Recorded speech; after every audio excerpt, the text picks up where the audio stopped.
Yeah. Never trust the cloud. All right. Well, welcome to our May webinar for ITEC. We're all about esports, getting started and improving your program. Of course, we have a fancy title, but it's behind my screen, so I can't see it right now. We have webinars kind of every month going on. Want to make sure we had one on esports as we're ending the spring season. I know there are a lot of schools getting started for esports in the fall, and that's kind of a big thing. So I want to thank everybody for joining us tonight. We got a couple panelists, and we're going to kind of get started, but I'm going to share my screen real quick so you can kind of see those slides, and then we will, there we go.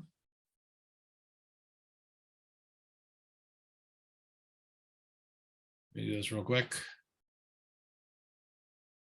All right. So you can kind of see this as we're going along. I'm going to switch some things up. There we go. So I can see everybody over here. Sorry. Trying to put everything so I can see everybody. So first off, my name is Patrick Donovan. I always forget to introduce myself. That's a habit if you ever attend any of my sessions. I am one of the ITEC board members. I am also the Ames High esports coach. I'm an instructional coach at Ames High School. I was also previously the esports coach at Nevada High School, one of the two, the last 2 years, previous 2 years before this current school year. My co-hosts kind of introduce themselves. My name is Christian Carper. I'm the current West Delaware High School esports coach and the current Iowa High School Esports Association president. And I'm Levi LaRue. I am the esports coach at North Tama, and I am the current Iowa High School Esports Association vice president.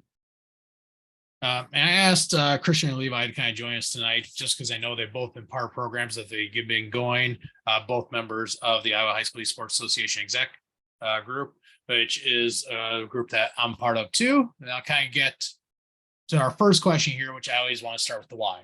So I think that's the most important thing. Any school that's thinking about starting esports or any school that's really started, making sure to focus on this, but why should you have an esports team? I'm going to let Christian and Levi go first with this, and then I'll pipe in.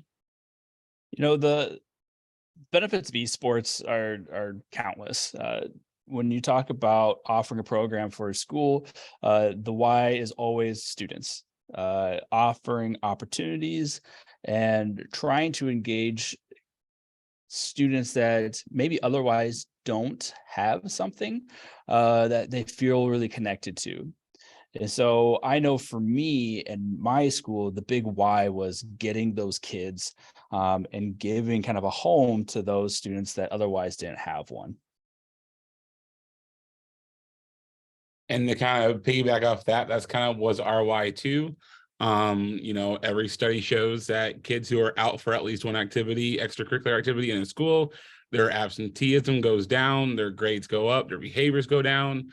And there's a lot of benefits of being on a team, being part of a group that, is hard to measure as well.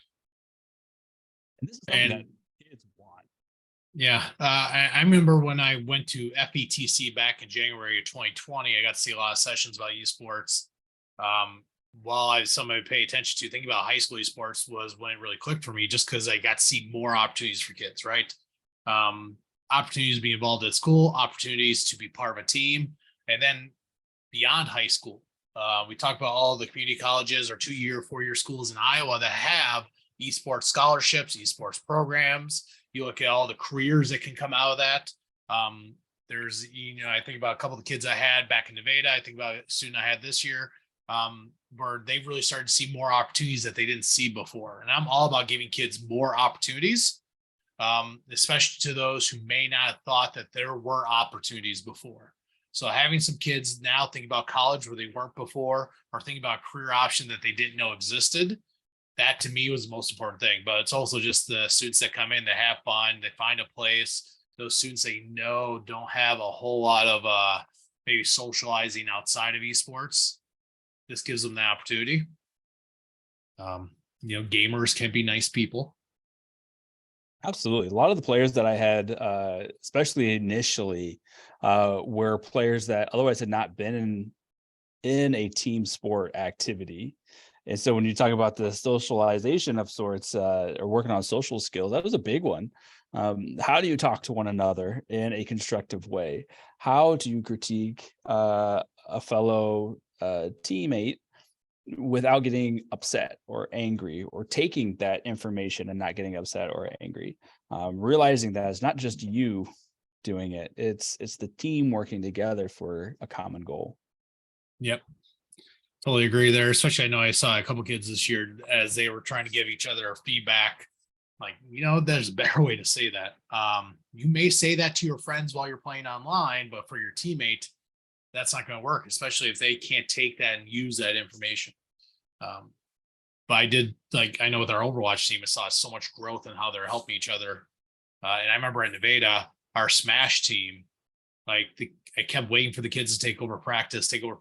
And finally they took it over and they were helping each other. They were leading it, and they're better to lead the learning around the game because they spent so many more hours on it. But that was a great opportunity for them to learn how to help each other.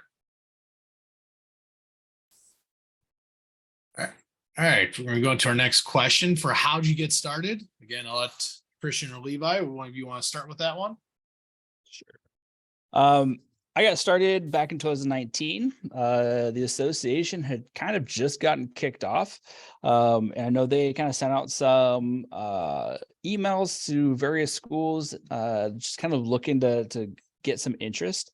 And I kind of had a group that was going to be perfect for it. It was the Magic the Gathering Club.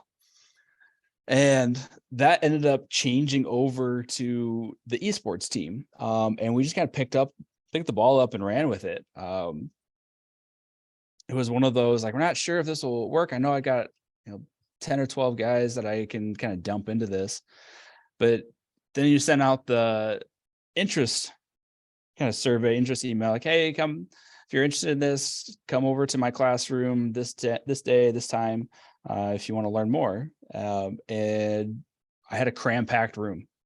I was expecting hopefully 15, including my 10, and ended up being 35 in my room. And we haven't looked back since. We started in 2020. I had a group of about 8 seniors who came to me and basically said, hey, we want to start an esports team here at North Tama. Would you be our sponsor? They're kids that I do a lot of our tech stuff at North Tama, a lot of our live streaming. So very similar kids in that realm where they were doing some of that for me. And so we talked to our principal and our AD on how we can get this rolling. And so I had these kids make a plan, make a budget, all these kind of things. And these were kids that, you couldn't get them to do their homework, but, they could do this presentation to, our principal and the superintendent and the AD about why we need esports at North Tama. So very, very passionate. And so that was around November of 2020. And then we got our computers in the spring, and we haven't looked back since either. So, and I had the joy of being part of 2 programs that got started. So I joined Nevada High School in July of 2020, and they had already done the work for a few months before I got there. They had the interest from the kids. You had people on board, Director of Technology, Joe Wakeman, our Director of Transportation, Jason Sampson was on there. We had administrators in the district that were really on board with this, surveyed the kids, wanted to show there was interest. They had that data, got the administrators on board, they got the school board on board, and then they started working on the money aspect, which, as we know, is all a sticking point for every esports group. They had to figure out who's going to pay for what. Some money came out of the tech department, some money came out of the high school activities, and then some money was donations from various local businesses. So they did all that hard work before I came out in July 2020. They had already determined that they were going to pay for one coach. I came on as a volunteer coach that first year, and I didn't care about any of the hours I put in. I put in a ton of hours into that program because I was, setting up the computers. I was running practices, games, running all the live stream stuff. I didn't care. I thought those were really important. And I know what my time's worth, but I was willing to give it to the program, and then got paid year 2. Budget cuts caused me to lose my job there. So I go to Ames High School this last year. And that's first thing I did, is because even before I came back to Ames, I was working with some people in the district to try to get the program started. Then once in the program, I did the same thing. Surveyed the students. I got admin on board, activities department on board. Pretty much everybody was on board to begin with. It was easy sell. And then pretty much figure out the equipment, figure out the costs. And we had a very successful winter season. We had a very successful spring season, I think so in the end. Rough start to the spring. Went from a whole lot of kids interested to not that many to just enough. Didn't forfeit, except maybe a race or two. And so that was pretty good. But, it's, for me, I got to see two different programs, and they all vary because, you have to look at what obstacles are in your way. With Ames, there are different obstacles I have in the way that I did at Nevada. Big school versus small school. You got to think about past practices, funding issues. So each program is kind of a little different. So even as you see our 3 programs, or 4 really, there are different obstacles in the way that you just got to figure out how you're going to get around. Although that funding issue is almost always going to be one of the top issues you have to face. And I think most esports coaches in Iowa at the high school level will tell you that they probably didn't get paid right away that first year. So it was year 2 or 3 where they got some sort of payment. I'm getting paid supposedly next fall. I do still have to apply for it. But my big thing about getting the paid at my school is not so that I got paid for my time. I want to make sure we'll be able to pay other people for their time, so it's not dependent on me. And, it's a program that should be based on what we have in district and not just on a single person. I think most coaches would agree with that. The funny experience of when my contract came through, like you said, Patrick, you have to apply for it. And so I did that, and then they have to post, internally and whatnot. And so they made that post, and I got probably 6 or 7 emails from teachers like, "Hey, are you leaving esports?" No, it's a formality. Yeah. That same thing happened to me at entertainment as well. People thought I was leaving because they posted that once we started getting paid for it here. Yep. All right, we're going to move on to questions. But again, if you guys have any questions at all, throw them in chat. We'll address them there, but we'll have time at the end for Q&A so everybody can answer more specific questions. I did put a slide in here just to have some basic information about the Iowa High School Esports Association. I think that's important because all 3 of us are part of that. In Nevada. I think it's a great statewide run organization. That was a thing how most of the schools got started in the state, is because they're able to join this organization, not have to worry about playing schools outside the state. Christian or Levi can correct me. I don't know if we're over 100 schools yet. I think we're over 90 schools. I don't know the number. Oh gosh, 96 or 97. All right, so I was good with the over 90 schools. Yeah. And there are 3 seasons. Fall Super Smash currently, because the summer coaches meeting may determine some changes to what games are played when. Although I think that may not change a whole lot. Super Smash Brothers Ultimate, League of Legends, Rainbow Six Siege in the fall. Now I will add that when I was at Nevada, because Rainbow Six was a mature title, we weren't allowed to play it. And at Ames, I'm not able to play it yet. I say yet because I think that's a battle I can wage down the road, just because there are a lot of scholarship opportunities related to that game in similar games. Winter is Overwatch 2, Rocket League, Spring, Mario Kart 8 Deluxe, and Smite. And for those who don't know about the Iowa High School Esports Association, you play other Iowa schools. We have weekly matches. There's playoffs and state tournament. The state tournament is typically in person. Was lucky to bring my Overwatch team to the in-person tournament this last winter season, and we missed the spring tournament by 2 points. So I'm not bitter about that at all, Marshalltown. Calling you guys out right here. I don't know if anything you guys want to add about the league or anything like that. If they need more information, of course, Christian or Levi can help you out with that. I can't promote the association enough. If you don't have a program and you're thinking about it, the great thing about the association is that it is teacher run. Everybody that is running the organization and is part of the organization are teachers and or staff members. And we're all trying to do the same thing. And coming back to that why, we're trying to offer opportunities for students. And so they are our first priority, making sure that they're getting the best competitive environment possible. And the best thing about us being kind of all teachers and working together is that every coach that is a part of the association gets a voice in what happens and what we do. So Patrick kind of identified that we have big coaches meeting coming up. We have an annual meeting every summer. And this is where everybody is invited to join that meeting and voice your opinions, bring up any ideas of change.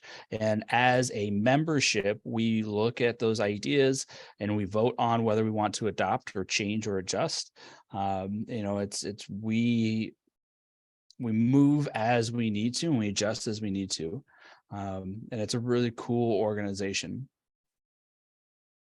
It's easy to get into also. Yes. As someone who started at a play-to-play league, we missed the deadline for the Iowa high school one in the spring, so we did join a pay-to-play one. The experience wasn't as good. We were playing teams that were in other states. We didn't even know who they were.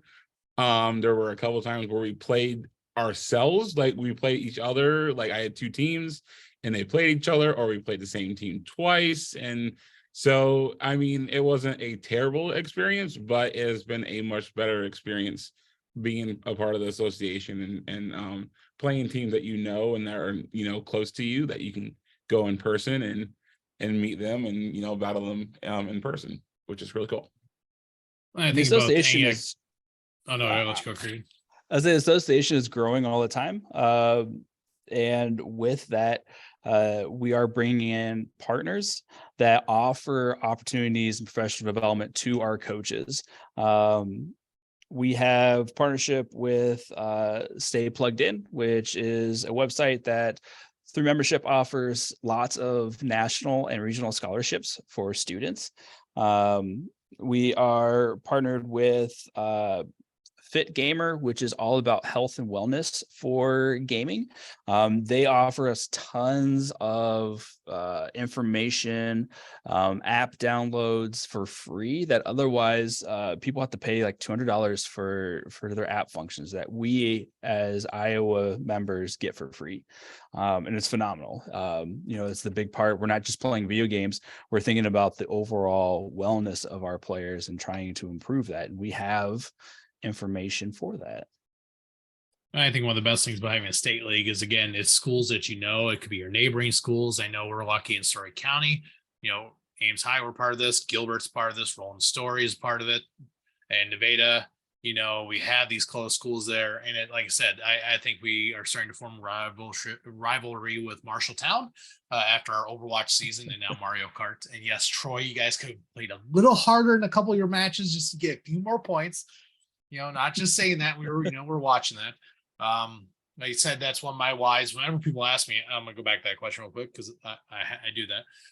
Is that we were watching the live stream from a match between Marshalltown and Gilbert and Laurel East. And our playoff chances were dependent on that. And the kids were into it. They were screaming. They were so excited. We're tracking the score. We knew exactly what everybody had to get. And if you walked in there, it would seem like anybody watching like a World Cup game or, Super Bowl. And that's a big thing. Mario Kart's my favorite season in terms of like the excitement and the intensity. It's just, It does come down to the wire a little bit more. You can go and check the live stream of when we won state at Nevada last year. Hearing the screaming in the background because I knew our score the whole time. I didn't tell them that we won it with like 2 races ago. It was fun to tell them that. So this is kind of an interesting question about what does esports kind of look like at your school. I'll kind of start with this one. We practice 3 to 4 times a week, and that includes the day that we have a match. Matches are typically Tuesday or Thursday in the league. Our schedule, our school runs till 3:35 p.m. every day. We kind of start late, so we end late. And then we practice till 4:30. How many days a week we practice will determine on how many games we're playing. And since it's my time and I don't have a co-coach right now, it's really dependent on my schedule. As an instructional coach of the district, there are meetings I have to go to. So there's times I have to say, hey, we can't have practice. That's why we never have practice on Wednesday. Only because I have meetings, it seems like 2-3 Wednesdays out of the month after school. And then, our games are all online except for the in-person state tournament, or if we can schedule an in-person with the local team that we are playing against. But we practice from 3:35 right after school to at least 4:30, some days to 5. Matches can run till 5:30, depending on the game. And again, it's kind of just fit into our schedule. We have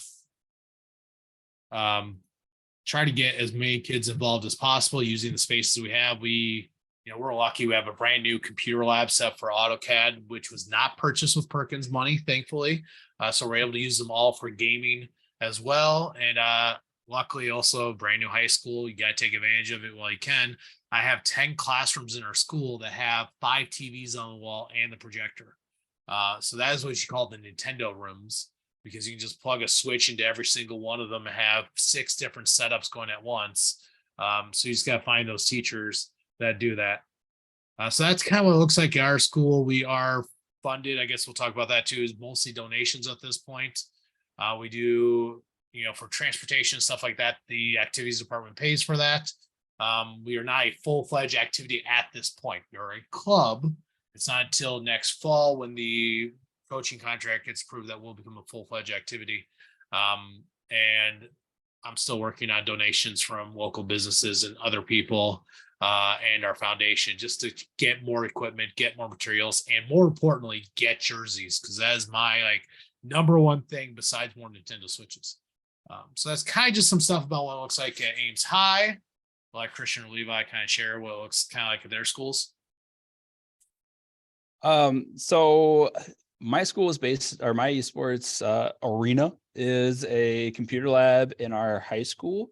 And we are super fortunate that the school has really stepped up in supporting us. Honestly, we've not spent or had a real need for spending a ton of money or having to raise a ton of money for us right now, because the computer lab was 2 years ago now, set to update all the computers. And at the time, the prices on the computers and everything was just wild. And the cost difference of going with what they were wanting, kind of standard PCs, and upgrading to gaming PCs was minimal. So they upgraded the entire computer lab to Alienware. And so I've got 16 very nice gaming PCs that we're able to play off of, which has been phenomenal. The PCs we're running off before trying to play Rocket League and League of Legends was tricky, very low graphic settings. But yeah, so we meet up there. I've got a cabinet that I can lock up everything. We have one switch and controllers, various controllers for Nintendo, and then Xbox style and PlayStation style, so we can meet whatever needs my students may have. And we are very structured with how we set things up. Where does equipment go? Everything is kind of labeled, so it's associated with the PC or with the Switch. So that way there's kind of that accountability for players. If something goes wrong or breaks or gets misused, I know who did it and what happened for the most part. Yeah. Hard stop. As for us, we have 12 PCs. They were bought over a 2-year period. We did 6 our first year and then 6 our second year. Our first year, they kind of came out of our CTE money, so they were with our CAD program.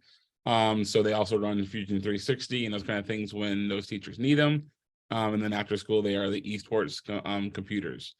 The other 6 just came from, I don't know what budget. My superintendent gave me a budget and said, go for it. And I said, thank you, sir, I will. And we got 6 more computers that way, as well as a Nintendo Switch.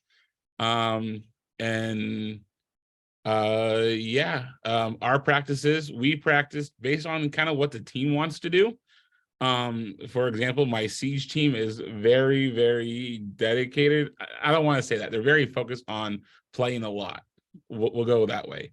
And so they were practicing 5 days a week until 6 o'clock every night, doing those kind of things to play.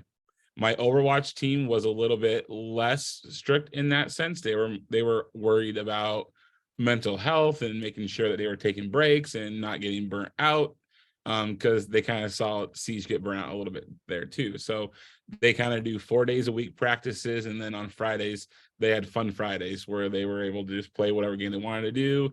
They brought in like the Jack in the Box games and stuff like that, and just kind of built some of that teamwork. Still doing some video game stuff, just in a different way. Yeah, I think that's all I had. So look at Yeah, the chat a little bit, and Nathan, I know yes, you allow students to use your own devices, and it kind of depends. So for matches, no. For matches, we have to use our school device. It's something we manage, or at least a device owned by the coach, I guess I'll say. But if like when we're playing the Nintendo Switch games, I let kids bring in their Nintendo Switch. I don't want kids bringing in a gaming PC or something, or an Xbox or something like that, just because I think there's a greater chance of a game broken. But back in Nevada and at Ames High, I have a lot of kids that bring in their Switch. I tell them ahead of time, you guys are responsible for this, but I also know it's a little bit more fun if you have more Nintendo Switches, especially if we can't afford to provide the numbers we want. So kind of when you're getting started with that. And like, Jacob said, played on Switches this year with Rocket League. It's possible. It's not great. At least, Rocket League being one of those controller games that's, a controller is better than keyboard and mouse. In Nevada, we had 6 varsity gaming laptops and 6 other machines. They worked, but not as good. And it's kind of just messing around with that. There's a big difference between it works and it works really well. You're not going to get high-end gaming PCs, kind of like what I have over here, but you at least should have something where it's not causing huge disadvantage. So, but I know every program when you're starting, you're still working on funds. I think you just have to kind of promote that, saying, hey, this is what we really need. Try to move forward with that. All right, we'll move on. Next question. Again, if you guys have any questions, put them in there. We'll have a big Q&A at the end. What lessons did you learn from your first season? Christian and Levi? I can start this one. Yeah. So like I said, in the spring, we did a pay-to-play league. And we had so many different game options that at one point we were running 8 games a week, different titles. So we were there every night, Monday through Friday, and every other Saturday because they couldn't fit that game on during the week. So, and I had kids who were dedicated, like they didn't miss practices. So like from that perspective, it wasn't a big issue. I will say that what I think Patrick talked about earlier and what Christian talked about earlier, that interest versus who actually shows up at the end was a big eye-opener as well, because we talked about these kids don't know what it is like to play on a team and be a team, and you guys show up to practice at a certain time, and like there's just all those things that, like, if you did traditional sports, those would just be the expectations. And so learning how to teach those to those kids was a big eye-opener in the beginning for me, and how to set up an actual practice versus just kids coming in and playing games for 2 hours. So to me, that was my biggest kind of lesson in the beginning. Mine was very similar. Before esports, I had never really coached anything kind of like this. And so for me, it was, step one, get everyone together, figure out how to do this in a half confident way. And then the big thing was kind of like Levi just said, figuring out how to make this a very structured thing, bring the students together, not just playing games, but working towards a common goal, working to be competitive, not just having fun. That took a lot of time and a lot of work. Like Patrick was saying, the amount of hours that went in before getting paid was tremendous, but it all pays off in the end.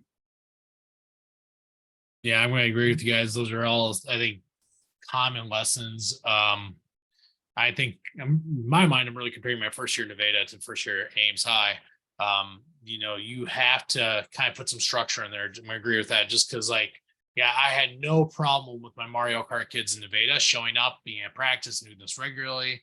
And then I get to this season where I thought we had this high level of interest, and then we get to week one, and now I'm struggling to fill a JV team when I thought I'd have like 3-4 teams worth of kids. Like I was trying to find more equipment.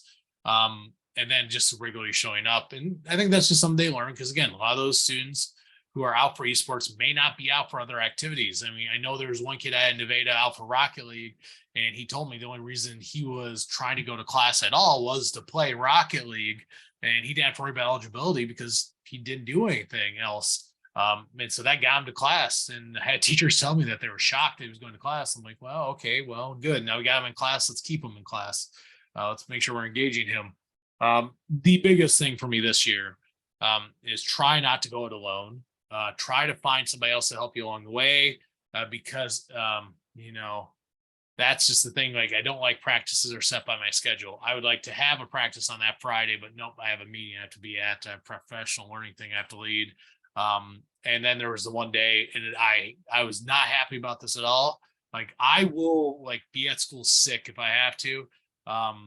But then I was in a meeting at noon and my heart rate was about 110 and I was sitting still. And I'm like, yeah, I think I might have to go home now. And having to not forfeit, but we did reschedule a match. I was not happy about that at all, just because I couldn't find anybody to back up. And at that point, I was more worried about even getting home at that point. Apple Watch, awesome thing. Just going to say, it tells you when you have COVID. But I would say try to find other people to go with you. Because that's, I think, a huge thing. All right, we're gonna go on that. I realize that this question is very similar to that one, but the biggest challenges you faced when you got started. For me at Ames High, it's going to be kind of just, I guess, it wasn't the number of kids involved. It was more of getting the right equipment at first. Just because, I was doing all this work. I was trying to get the money. I wasn't finding a lot of resources. Luckily, about halfway through our Overwatch season, I got $1,000 donation from a local person who's part of our group involved with esports. And all of a sudden we had the equipment where I felt like, I didn't want the kids that bring their stuff every day. We had keyboards, we had mice, we had controllers, headsets. We finally had all that equipment. And I'm still struggling with that point right now, just making sure I get enough Nintendo Switches. Luckily, I have a technology problem, or an opportunity, I guess I look at it. So I have 2 Nintendo Switches of my own. That's a good enough start, but to add on to what we already had, but getting that equipment, getting that funds going, that's still where I'm working at. And that's kind of a biggest challenge for me right now at Ames. I would say the biggest challenge for me, and I think this is going to be similar for a lot of people, is setting the validity of the program.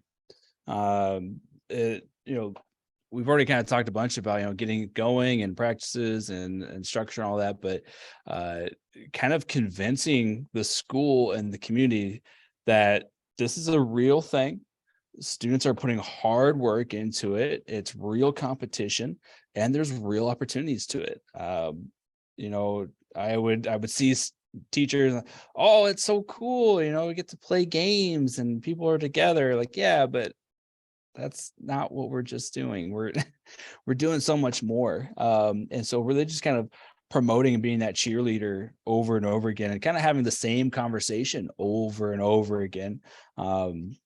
It kind of wears on you, but you keep to the grindstone. And I know, like, I sent out an email today about my Mario Kart team qualifying for state.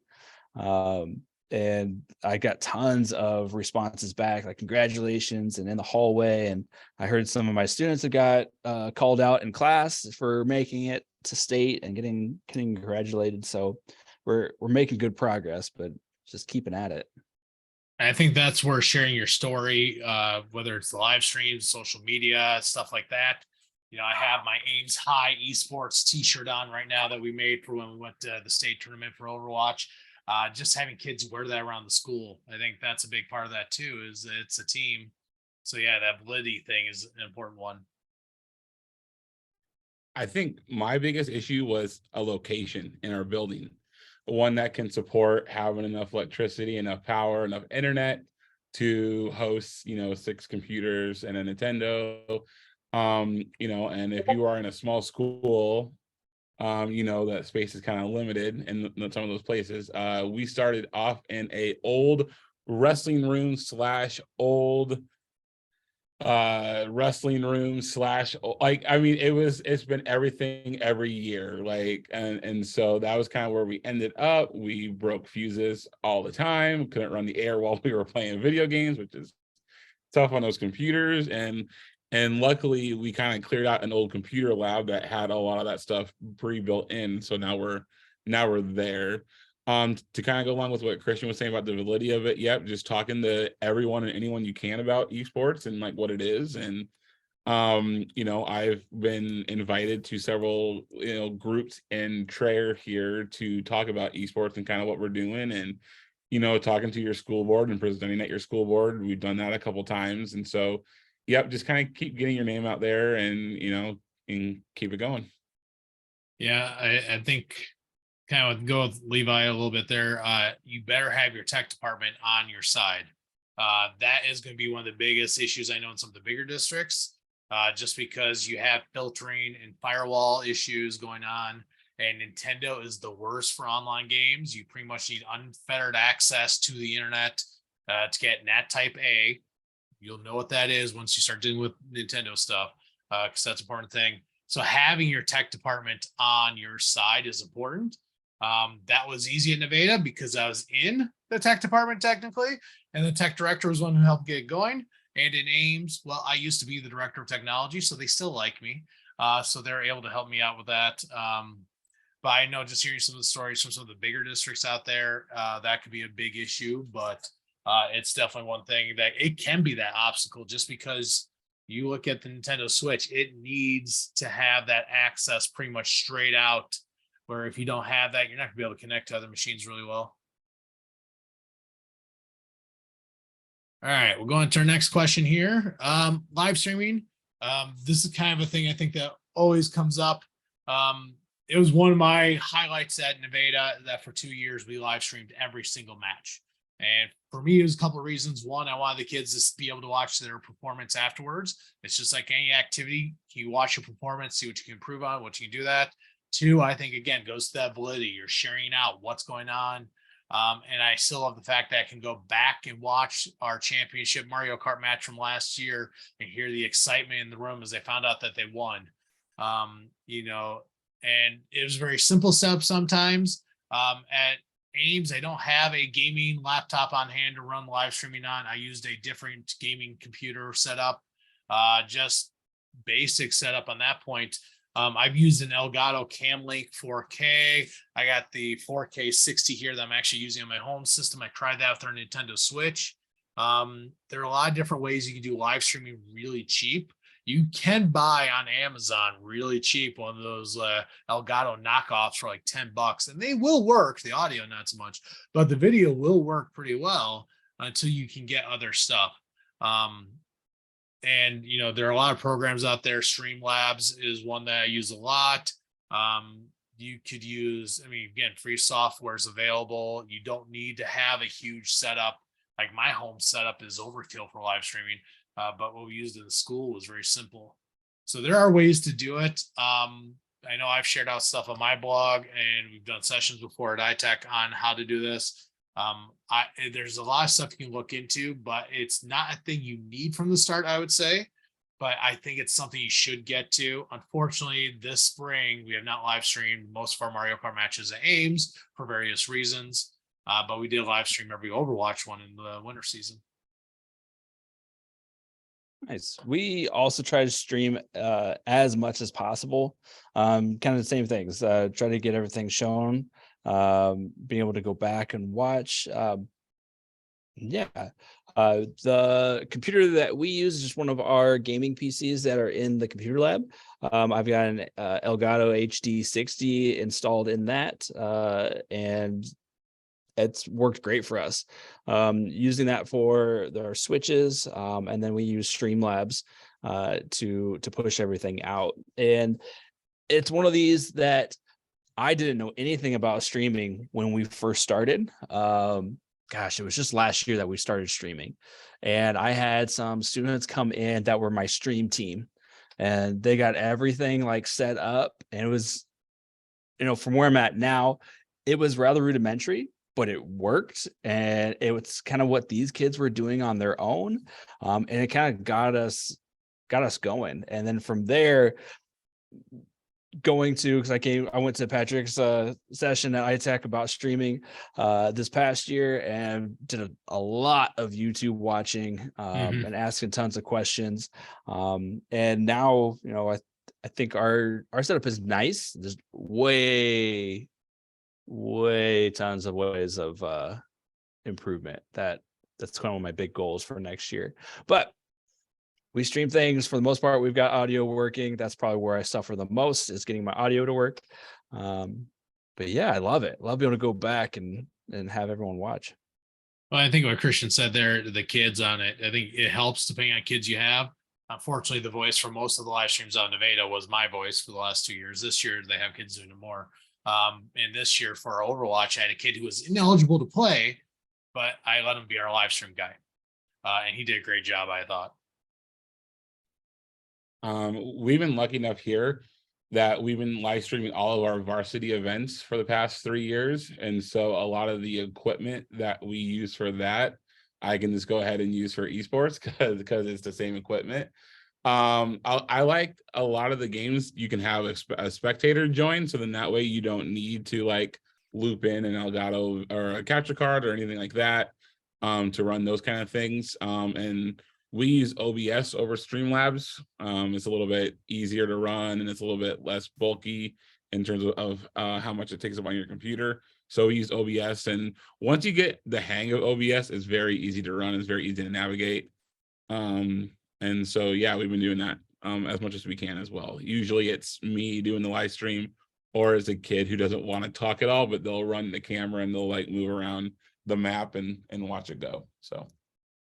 Yeah, and Streamlabs and OBS very similar. I like the graphics in Streamlabs, that's why I go with that. They're both free though. Streamlabs does have some paid options if you want in there, but you don't need those at all. The HDMI splitter, I've been tempted at it. Get it? An HDMI splitter could be your best friend in the Nintendo Switch games. It doesn't really add any lag really if you get a decent one, but you spend $20 on one, and then you just need the HDMI ingester to go to a computer to stream it. And that again, like I said, you can go really cheap. Elgato 4K cam stick is, I think, a great option around $100. And then your other stuff can be really cheap. So honestly, you can get into live streaming for under $150 if you have a computer already there that can handle it. And if you have a gaming computer, you have one. Technically, I ran our Mario Kart live streams for a bit this spring on my work M1 MacBook Air. It worked. I just closed everything else but Streamlabs, but it worked. The M1 is a decent chip. Now we're going to kind of get to next steps, and I want to make sure we have enough time, so we'll just take a minute or so. Next steps for your program. So again, Christian and Levi, they have dedicated programs that have been in place for a time now. So where are you going with this? I have been a more distant coach this past year, kind of really focusing on the association. My term is going to be up though this June, and so next year I'm really looking to focus more on my streaming and focus more on the kind of promotion of my program. We've kind of got some plans to try to do a like West Delaware Invitational next year, and so big things coming, lots of ambitions. For us, I would probably say the junior high level of stuff. Trying to start that feeder system and getting kids, earlier to, buy into your program. We've seen that here at North Tama with a bunch of other sports, like the ones that are successful are the ones that invest in their kids, 4th grade, 5th grade, even lower than that. And so we do have a 5th through 8th grade team that is currently playing Rocket League. We had a Fortnite tournament on Monday, which was really, or last week on Friday and last week on Monday, which was really fun. It's probably the loudest this room's ever been, just because everyone's yelling and screaming about it. And so, getting those kids excited for it. So then that way, you know, it's just the expectation when you get to high school that you continue on playing. Yeah, I think that's same thing. Like, so I'm still building the Ames High program. So again, we haven't had a full year. We did the winter, we did the spring. So I'm trying to get more equipment. I'm trying to get jerseys because I want my jerseys again. I got Nevada. We had these weird fake baseball jerseys that didn't unbutton all the way, but they had buttons. I always thought they were weirdest things, but I still like the fact that they had something to represent esports. But I think Levi and I are on the same page with that middle school program. So I've had talks with our middle school teachers and our tech director, trying to figure out how to get the equipment in place. I got somebody who wants to coach it. There is a middle school component of the Iowa High School Esports Association that is growing. You're trying to find those games you can play, but you got a lot of good Nintendo Switch games you can play. There's some free games out there, but Rocket League, Fortnite, there are these games you can be playing now, which are involved with, again, those opportunities when you're looking at high school and beyond. There are opportunities there for them. I think it's important to build that base. I'm trying to grow interest in. I'm sharing out information. Like I said, when we went to the state playoffs in our first season, I was sharing that out like crazy because I wanted the kids to be proud. That was number one thing. I wanted them to be proud of their accomplishment. And I also want to promote that to other kids. When I was at Nevada, I made a big deal of taking pictures at practices and sharing those out because I wanted to show that we had girls a part of our team. We had people part of our team. Maybe they didn't think otherwise, because I'm trying to grow that base and get more and more people involved. And I think every program is just kind of, where do you want to go with that? Who's involved? What resources do you have? You're always trying to get bigger and better, making sure it's sustained. So I think almost every program, one of their big steps was to get paid, get a funding source so that this becomes something that goes beyond the teacher who's giving up their time for this. And almost every program, I think, started with a teacher giving up a year of their time for this. So that's kind of the it for our slides. I'm going to stop sharing my screen at this point. There we go. And I'm going to change a security setting. And now people can unmute themselves. So kind of want to make sure at the end here, we had time for a quick little Q&A. I know we've had some questions in the chat, but for any of our attendees, are there any questions you guys have, whether you're thinking about getting started or your new program looking to improve what you're doing right now?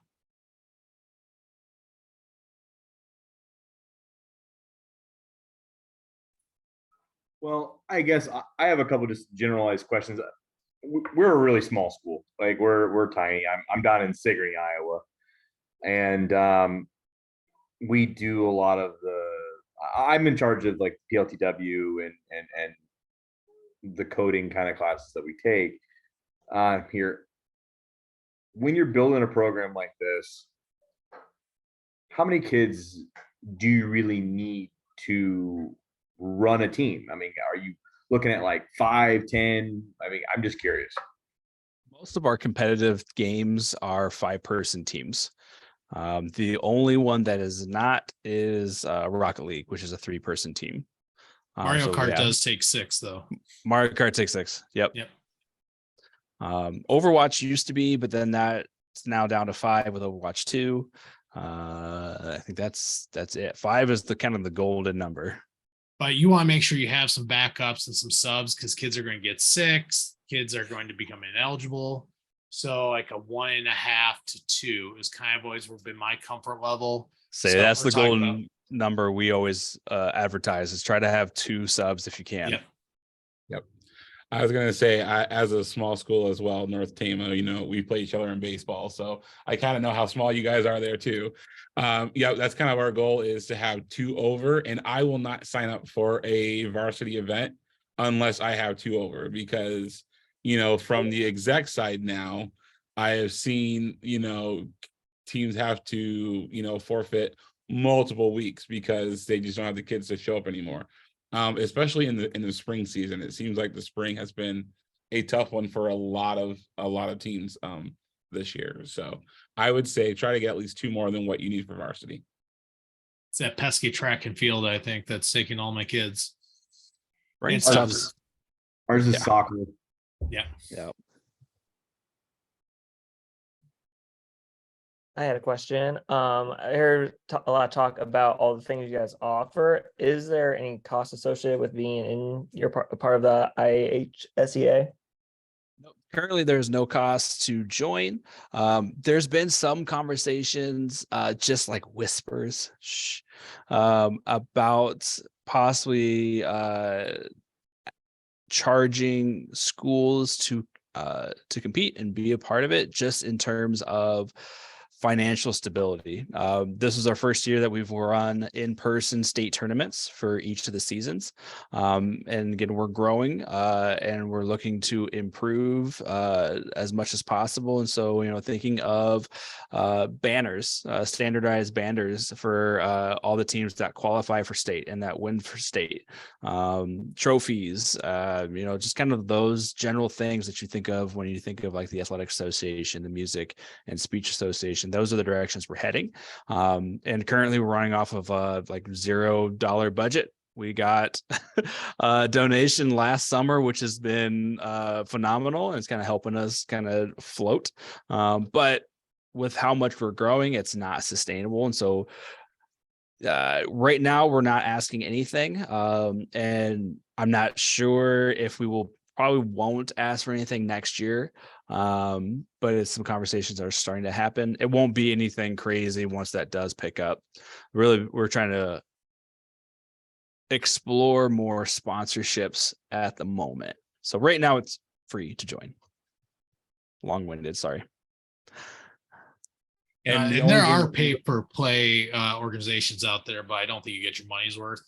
And I know the league gave us our banner when we won Mario Kart State last year. Our school, Nevada High School, was that last year, did purchase their own banner too, which is hanging up in the gym with all the other athletic banners. Like, that was my sing play. It needs to go up there. I want it up there. And then the one provided by the league goes into our arena, which is the library. But both of those are some of my favorites. That was a big step for us. We got our cut you off, Levi. We got our first banner in the fall when we qualified for state in Rainbow Six. And yeah, we got a big team banner hanging up in the commons for a while. And now that's over to the gym, and that was huge for the team. And a lot of the games that we do offer are free. We do try to offer one free game each season. So the only games that are costing are the 2 Mario games, and then Rainbow Six Siege. The rest are free to download and free to play, all that good stuff. All right. Any other questions from any of our other attendees? Yeah, I got one more question too. I mean, I've played, like, I used to be big into playing games, and I play League and stuff like that, but like a lot of the other games I don't play. So do you bring in people that have experience playing those games? How do you coach up your kids to play the games that you don't know how to play or are not the best at, so to speak? Let your students Okay. put them into leadership roles, make them team captains, have them come up with the strategies, the practices, the drills. When we picked up Rainbow Six for the first time, I knew nothing about the game. Still know very little of the game. But I had a senior that was his life and his reason to breathe. And he took the team and ran with it. He had printouts and like strats that all of the players had to have next to them, and who was going to play what operator and like all this stuff. Yeah, no, put them kids in and do some work. And they may need some support to get them in that place. Like I said, our Smash team, it took a while for me to get them. I'm like, guys, you guys talk about all these things. And I'm like, I don't use those words. Go share with the group. You guys are going to run a meeting today. You guys are it. Overwatch, I can play Overwatch a little bit, but I can't remember any of the characters' names. Like, I just can't. Like, and so when I have to live stream it, like, I'm like the hamster guy. That's what I'm saying, because that's all I got in my head. But the best practice we have for Overwatch was either the kids when they were leading it, or when we actually had a college coach coming in, and then we did a joint practice with them. Like, that was a big thing for me, just because that was somebody who knew the game a lot better than me. He provided some good input. So, I mean, that's kind of a nice thing. I know college programs are trying to recruit from the high schools. So it's kind of a win-win situation. They get to see our players, and then I get to take advantage of the fact that they're much more knowledgeable about the game than I am. Because I told my players this year, I'm like, nope, you guys never know more about this game than me. I'm just gonna make sure you guys play as a team. That's my role as the coach. And to kind of add on to that, I usually have an in-game leader and they're the team captain, and I usually help coach them and get them thinking about, okay, what is practice going to look like this week for you? What goals do you want to hit? What are you looking for when you're playing? All the strategy stuff. One of my Overwatch kids has a spreadsheet a mile long, and then a kid who was brand new to the game when it started in the winter here, he is now kind of taking over that spreadsheet and he's added his own stuff to it, and it's insane. Yeah, you don't have to know the games to coach them. Just ask good questions and make sure that they're thinking about what they're doing versus just going in and playing games. So. All right, so we are nearing the hour mark. If there are any more questions, you guys can always reach out to us. I'll make sure I put the contact information in the slide deck so that everyone has that. I want to thank everyone for coming out tonight. I want to thank Christian and Levi for sharing their information. Again, the nice thing about, like I said, 90 plus schools in the state are doing this. Everybody's kind of at a different point. We got small schools, we got giant schools who are doing this. The bigger schools are slower to get on this just because there are a lot more, I think, impediments in the way of getting the program going. But I just want to thank everybody for this. And if you have any questions, please feel free to reach out to us.